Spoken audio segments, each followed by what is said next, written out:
அன்புறவுகளுக்கு வணக்கம். கடந்த 2-3 நாட்களாக சமூக வலைதளங்களில் அதிகமாக பகிரப்படுகிற காணொளி ஆதவ் அர்ஜுனா அவர்கள் பேசின காணொளி. அவர் தந்தி டிவிக்கும் புதிய தலைமுறை தொலைக்காட்சிக்கும் நேர்காணல் கொடுத்திருந்தார். அந்த நேர்காணலில் அவர் பேசின விஷயங்கள் பல சில சிறிய காணொளிகளாக பகிரப்பட்டு வருது. சோஷியல் மீடியாவில் ஒரு பெரிய டாக்கை அவர் ஏற்படுத்தியிருக்கிறார்.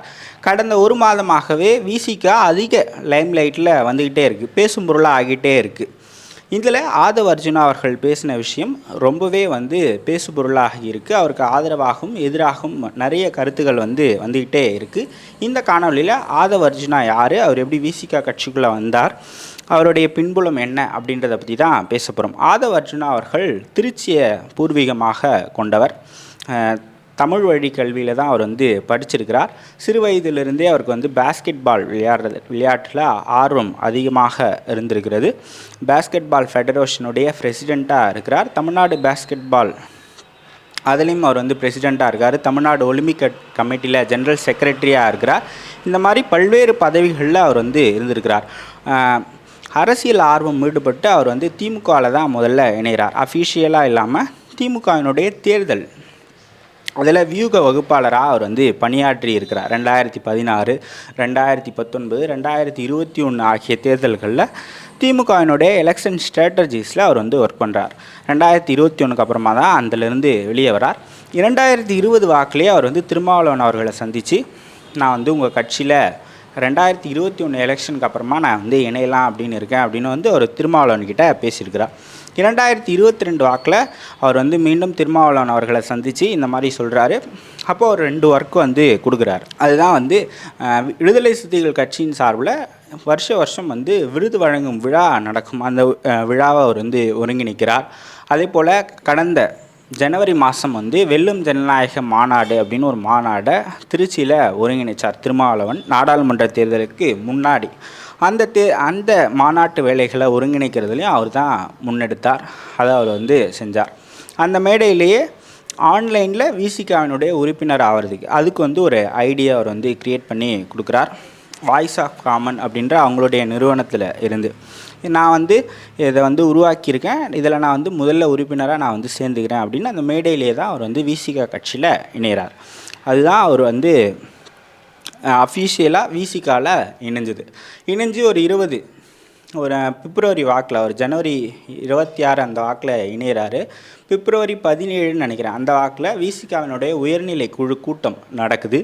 அந்த குழு கூட்டத்தில் ஆதவ் அர்ஜுனா அவர்களை துணை பொதுச் செயலாளர் அப்படின்னு அறிவிக்கிறாங்க.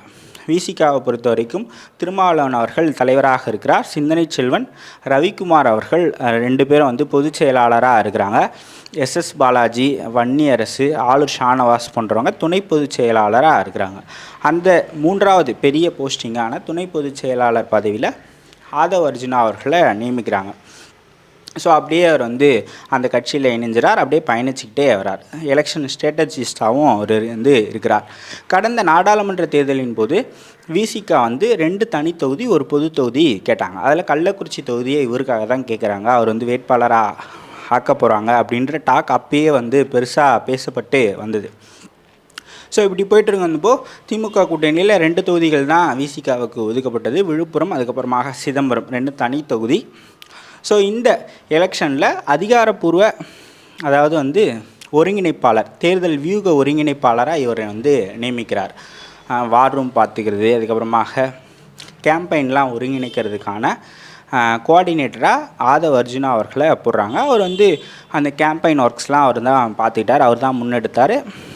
இந்த கியூஆர் கோடு ஸ்கேன் பண்ணால் திருமாவளவன் பேசுகிற மாதிரி, ரவிக்குமார் பேசுகிற மாதிரிலாம் அது ரொம்ப ஒரு பெரிய கேம்பெயினாக பண்ணி 2 பேரையும் 1 லட்சம் வாக்குகள் வித்தியாசத்தில் வெற்றி பெற வைப்பேன் அப்படின்னு சொன்னார். அதை செஞ்சும் காட்டினார்.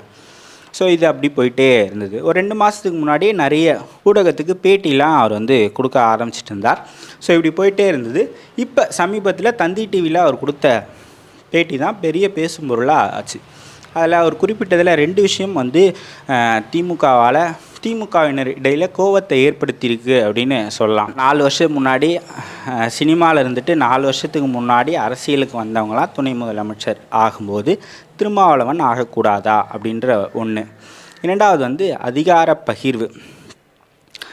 நீங்கள் மட்டும் மாநிலத்தில் சுயாட்சி மத்தியில் கூட்டாட்சி அப்படின்ட்டு 2004 வாக்கில் 16 எம்பி சீட்டை வச்சுட்டு 8 மந்திரி வாங்கினீங்க, அதில் 4 கேபினெட். நாங்கள் கேட்டால் மட்டும் உங்களுக்கு தப்பா அப்படின்ற ஒரு கேள்வியை முன் வச்சார். மூன்றாவது வந்து வட மாவட்டங்களில் இருக்கக்கூடிய 50 to 60 தொகுதிகளில் விசிகா இல்லைனா திமுகவால் வெற்றி பெற்று இருக்க முடியாது அப்படின்னு சொன்னது. அதுக்கப்புறமாக 2026 யாருக்குமே பெரும்பான்மை கிடைக்காது. ஸோ வந்து அதில் யாருக்குமே பெரும்பான்மை கிடைக்காது. ஸோ அதில் வந்து நம்ம வந்து கூட்டணி ஆட்சி அப்படின்ற ஒரு முறைக்கு போகணும் அப்படின்லாம் பேசினது திமுக கிட்ட அது வந்து ஒரு சலசலப்பையும் ஒரு எரிச்சல் ஒரு கோபத்தை உண்டாக்கியிருக்கு.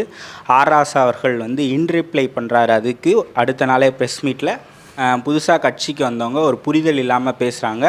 அதுக்கு வந்து திருமாவளவன் அவர்களோட நாலேஜ் இல்லாமல் அவர் பேசியிருக்கிறாரு. அதுக்கு திருமாவளவன் வந்து நடவடிக்கை எடுக்கணும் அப்படின்னு சொன்னார். ஸோ இன்ரிப்ளை அவர் புதிய தலைமுறைக்கு இன்னொரு பேட்டி கொடுக்குறாரு நேற்று. ஸோ அதில் ராசா அவர்களுக்கும் ரிப்ளை வந்து பண்ணியிருக்கிறாரு. ராஜா அவர்களோடு நான் நீண்ட நாள் பயணிச்சிருக்கிறேன். நான் திமுகவில் தான் ஃபஸ்ட்டு பயணித்தேன். ஸோ ராஜா அவர்கள் எனக்கு ரொம்ப நாட்களாக தெரியும், ஒரு பெரியாரியவாதி அப்படின்லாம் சொல்லிட்டு ராஜா அவர்களுக்கும் நிறைய கேள்விகளை முன்வைக்கிறார். நீங்கள் வந்து பெரம்பலூரில் போட்டிட்டு இருந்தீங்க, நீங்கள் நீலகிரி போனீங்க, சமூக நீதி பேசுகிறீங்களா, நீங்கள் வந்து பெரம்பலூர்லேயே போட்டியிட வேண்டியதானே அப்படின்னு கேட்குறாரு. வேங்கைவல் இஷ்யூ அதை வந்து அட்ரஸ் பண்ணுறாரு. நீங்கள் வந்து அது ஒரு சப் இன்ஸ்பெக்டர் லெவலில் தீர்க்க வேண்டிய பிரச்சனை, நீங்கள் இவ்வளவு நாளாக இழுத்துக்கிட்டே இருக்கீங்க அதை அப்படின்னு சொல்கிறாரு. இந்த மாதிரி ஆதவர்ஜுனா பேசின விஷயங்கள் டாக் ஆஃப் த டவுனாக மாறி இருக்குது. ஸோ இந்த நேரத்தில் அவருடைய பயோகிராஃபியை சொன்னோம் அப்படின்னா நல்லாயிருக்கும் அப்படின்னு நினச்சா, அதனால தான் இந்த வீடியோ வந்து நம்ம ரெடி பண்ணோம். ஸோ ஆதவர்ஜுனா இந்த வருஷம்தான் ஜனவரி மாதம் அரசியலில் இணைஞ்சார். பிப்ரவரி மாதம் அவருக்கு விசிகாவினுடைய துணை பொதுச் செயலாளர் பதவி கொடுத்தாங்க. ஏப்ரல் மாதம் எலெக்ஷனில் கோஆர்டினேட்டராக தேர்தல் வியூக பொறுப்பாளராக இருந்தார். விசிகாவில் தொடர்ச்சியாக அந்த ஒருங்கிணைப்பு பணிகள் எல்லாம் அவர் வந்து மேற்கொண்டுட்டு இருக்கார். இந்த போதைப்பொருள் ஒழிப்பு மாநாட்டுக்கும் அவர் தான் கோஆர்டினேட் கமிட்டி, அந்த ஒர்க்கெலாம் அவர் வந்து பண்ணிகிட்டு இருக்கார். ஒவ்வொரு தொகுதிக்கும் பூத் ஏஜென்ட்களை போடுறது, இந்த மாதிரியான பணிகளை அவர் விசிகாவில் மேற்கொண்டிருக்கார். முழு சுதந்திரம் திருமாவளவன் அவர்கள் அவருக்கு கொடுத்ததாக பேசியிருக்கிறார். அந்த பேட்டிகளில் பேசினதில் அவர் வந்து இதில் இன்னொன்று பார்க்க வேண்டியது என்னென்னா, அவர் வந்து மார்ட்டின் அவர்களுடைய மருமகன் அப்படின்றது. ஸோ மார்ட்டின் ஒரு பெரிய தொழிலதிபர், லாட்ரி மார்ட்டின் அப்படின்னு சொல்லுவாங்க. சமீபத்தில் அவர் விசிகா கட்சியில் இணைந்த பிறகு கூட அவங்க வீட்டிலலாம் ரைட்லாம் நடந்தது. ஸோ இதெல்லாம் இதில் பார்க்க வேண்டிய விஷயமாக இருக்குது. So Aadhav Arjuna talk of the டவுனாக இருக்கார். ஸோ அவர் பேசின விஷயங்களில் உங்களுடைய கருத்து என்ன அப்படின்றத நீங்கள் வந்து கமெண்ட் செக்ஷனில் சொல்லுங்கள். இன்னொரு வீடியோவில் சந்திக்கலாம். நன்றி, வணக்கம்.